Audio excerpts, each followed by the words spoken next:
Le dividende exceptionnel, c'est extraordinaire parce que tu reçois plus que ce qui était prévu en ayant investi sur une action. L'année dernière, je crois que Hermès l'ont fait. Là, je vois que Airbus reverse un dividende exceptionnel. Normalement, c'est 2 euros par action. Là, il reverse 1 euro supplémentaire, donc 3 euros par action.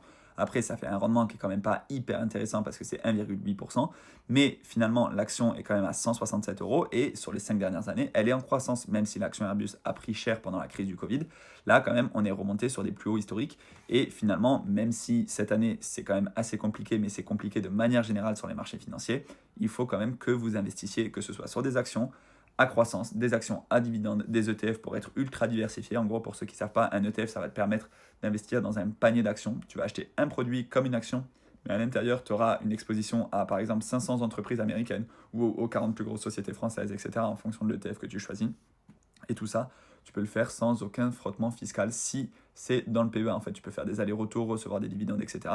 Le PEA, c'est un vaste clos fiscal et ça, c'est la magie de l'investissement quand on débute. C'est plafonné à 150 000 euros, mais je pense que si vous êtes là, c'est que vous débutez quand même l'investissement et que vous avez de belles années devant vous pour faire travailler les intérêts composés. Donc, ouvrez votre PEA absolument. Je vous mets un code pour Boursorama. C'est pour moi le plus compétitif du marché. Vous avez 150 euros avec le code.